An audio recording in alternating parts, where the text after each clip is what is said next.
العين الإماراتي يواصل نتائجه السلبية قبل مواجهة الأهلي في بطولة الانتركونتيننتال بالخسارة من الوحدة بهدفين لهدف واحد في ديربي الكرة الإماراتية. كولر يستغل عدم ارتباط الأهلي بمباريات رسمية في تلك الفترة في متابعة العين الإماراتي بشكل جيد ومشاهدة عدة مباريات له قبل مواجهته في بطولة الانتركونتيننتال نهاية الشهر الجاري. الأهلي يواصل تدريباته بدون اللاعبين الدوليين، وحالة تركيز كبيرة تظهر على إمام عاشور في التدريبات لرغبته في استعادة مستواه والرد على كل المنتقدين. محمد رمضان المدير الرياضي للنادي الأهلي يقرر توقيع عقوبة 1,000,000 جنيه على أي لاعب يظهر مع إسلام سعد مصمم الأزياء الفترة القادمة دون الحصول على إذن مسبق. محمد رمضان يعد لاعبي الأهلي بمكافآت غير مسبوقة في حال العودة للطريق الصحيح وتحقيق السوبر المصري والفوز على العين الإماراتي في بطولة الانتركونتيننتال. جاهزية أكرم توفيق ومشاركته في تدريبات الأهلي الجماعية بعد العودة من الأجازة مباشرة وقبل انطلاق معسكر المنتخب يؤكد أن ما قيل عن استبعاده من المنتخب للإصابة خاطئ، وأن استبعاده جاء لأسباب فنية فقط. محمد رمضان المدير الرياضي للأهلي يؤكد أنه لم يحدث أي جديد فيما يخص محمد علي بن رمضان، وأنه بالفعل قد تتم صفقة أو صفقتين في الأيام المقبلة لكن ليس من بينها اللاعب التونسي. المدير الرياضي للأهلي ينفي كل ما أثير مؤخرا عن توقيع عقوبة مالية كبيرة على إمام عاشور خلال الأيام الماضية بسبب تدريبه خارج النادي. المدير الرياضي للأهلي يؤكد أنه كان واضح جدا مع علي معلول بشأن مصيره، وأكد للاعب التونسي أنه سيتعامل مع إمكانية قيده من عدمه بعد عودته من الإصابة بناء على مستواه، وأنه لن يتعامل بالعاطفة أو بناء على تاريخه السابق مع الفريق. حسام حسن يعقد مؤتمر صحفي الأربع المقبل للحديث عن معسكر المنتخب الوطني وأسباب استبعاد بعض اللاعبين أمثال إمام عاشور وعمر كمال عبد الواحد وعمر جابر. فاركو يؤكد أنه لم يتلقى أي اتصالات رسمية من الأهلي لشراء محمود جهاد لاعب وسط الفريق، وأنه يسمع فقط عن اهتمام الأهلي باللاعب عبر وسائل الإعلام. نادي سيريوس السويدي يؤكد استمرار يوسف ساليتشي في الفريق وصعوبة التفريط في اللاعب حاليا سواء للأهلي أو غيره بسبب صعوبة تعويضه، وسط ربط البعض اسمه بالأهلي والعديد من الأندية الأخرى.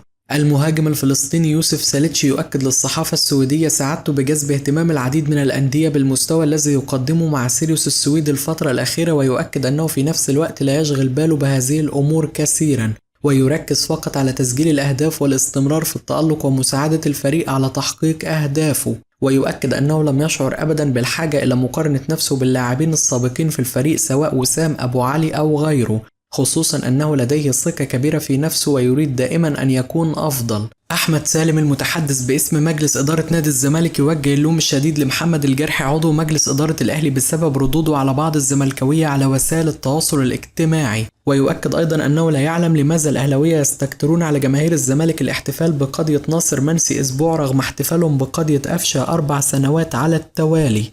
أهلي طرابلس الليبي يتمسك بالتعاقد مع سيد عبد الحفيظ ويقدم له عرض جديد للعمل في منصب مدير الكرة بالنادي رغم إعلان الأخير رفضه الأمر علنا منذ أيام. عصام الشوالي يتغنى بمستوى عمر مرموش الرائع والتألق الكبير في الدوري الألماني، ويؤكد أن الكرة المصرية تمتلك الآن لاعب كبير آخر بخلاف صلاح. عمر مرموش يواصل التألق والإبداع في الدوري الألماني ويسجل هدفين ويصنع آخر في مباراة فرانكفورت أمام بايرن. الكاف يتغنى بتألق عمر مرموش أمام بايرن ميونخ على حسابه الرسمي ويؤكد أنه لا يمكن إيقافه. محمد أبو تريكة يتغنى بتصدر مرموش ترتيب هداف الدوري الألماني في تواجد هاري كين والعديد من النجوم الكبار، ويتمنى أن يواصل اللاعب هذا التألق الفترة القادمة ويتوقع أن يحدث صراع على ضمه من كبار أوروبا في يناير. الزمالك يعترض على إقامة مباراته أمام بيراميدز في كأس السوبر 20 أكتوبر الجاري عصرا وإقامة مباراة الأهلي والسيراميكا ليلا. الزمالك يعلن مواجهة بتروجيت وإسترن كامباني وزد وديا استعدادا لمباريات بطولة السوبر المصري. طبيب الزمالك يؤكد أن الونش يمكنه العودة للمشاركة مع الزمالك في المباريات بعد بطولة السوبر المصري في الإمارات. ريال مدريد يدرس تغيير سياسته التعاقدية والتحرك لضم أرنولد من ليفربول في يناير بعد إصابة داني كارفاخال بالصليبي. غضب في معسكر المنتخب الفرنسي من مبابي بسبب تأكيده للمدير الفني حاجته 3 أسابيع للتعافي من الإصابة وعودته بعد 8 أيام فقط. مطالب كبيرة في تونس بتجنيس البرازيلي رودريجو رودريجيز مهاجم الترجي لكي يمثل المنتخب التونسي الذي يعاني من مشكلة كبيرة في هذا المركز. ليفاندوسكي يسجل هاتريك جديد مع برشلونة لينفرد بصدارة هداف الليجا والابتعاد عن أقرب منافسيه ب4 أهداف بمشاركة مصطفى محمد. نانت الفرنسي يخسر للمرة الثانية في الدوري بعد التعادل في 3 مباريات سابقة ليواصل النتائج المخيبة في بداية الموسم. المنتخب البرازيلي يستبعد فينيسيوس من معسكره القادم الذي سيواجه خلاله تشيلي وبيرو في تصفيات كأس العالم بسبب تعرض اللاعب للإصابة.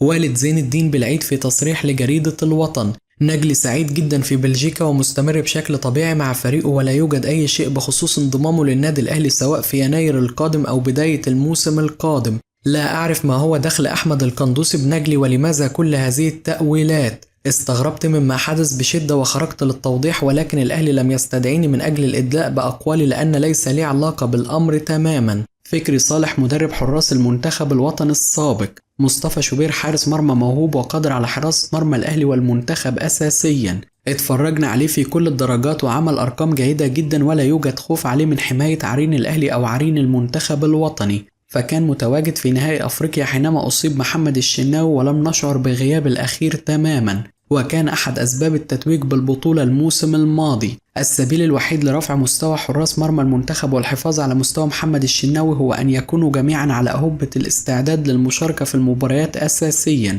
وما يبقاش في حاجة اسمها الحارس الأول والتاني والتالت لأن هما مش كراسي موسيقية. بكل تأكيد الحراس الأربعة الشناوي وشوبير والمهدي سليمان ومحمد عواد يستحقون التواجد مع المنتخب، لكني أثق في أن حسام حسن يضع نصاب عينه بعض الأسماء الأخرى مثل محمود جاد ومحمد صبحي والهاني سليمان، ولكن الأربعة المختارين لا غبار عليهم. ولكن أهم حاجة أن يجعل حسام حسن المنافسة شرسة بينهم وما يبقاش فيه حارس أول وتاني وتالت ورابع. عمرو زكي لاعب الزمالك السابق: تنظيم السوبر المصري كان رائع، خاصة وأن السعودية أصبحت مسرح لنجاح البطولات، فرأينا في السعودية من قبل السوبر الإسباني والإيطالي أيضا، وبات الجميع يعلم قدرات السعودية جيدا. متأكد أن السعودية ستنظم أفضل مونديال في التاريخ بسبب امتلاكها كل مقومات النجاح، وأستطيع القول أنها تستطيع الاستضافة قبل الموعد المحدد. تركي آل شيخ رئيس هيئة الترفيه السعودية يمتلك مساهمات كبيرة في إنجاح أي محفل رياضي، ونجح في جذب أحداث رياضية كبيرة في المملكة، كما أنه له تأثير كبير على الكرة المصرية عندما أنشأ نادي بيراميدز والذي بات منافس قوي للأهلي والزمالك حاليا. الاستثمار العربي أصبح مؤثر جدا في الرياضة العالمية. أندية مثل نيوكاسل يونايتد وشيفيلد يونايتد ومانشستر سيتي وباريس سان جيرمان كلها أندية يمتلكها رجال أعمال عرب. منتخب مصر يعاني من قلة عدد المهاجمين منذ 10 أعوام، وكان آخر مهاجم حقيقي هو عماد متعب، وستستمر تلك المعاناة إذا لم نهتم بالناشئين ونوفر مدربين متخصصين في إعداد المهاجم.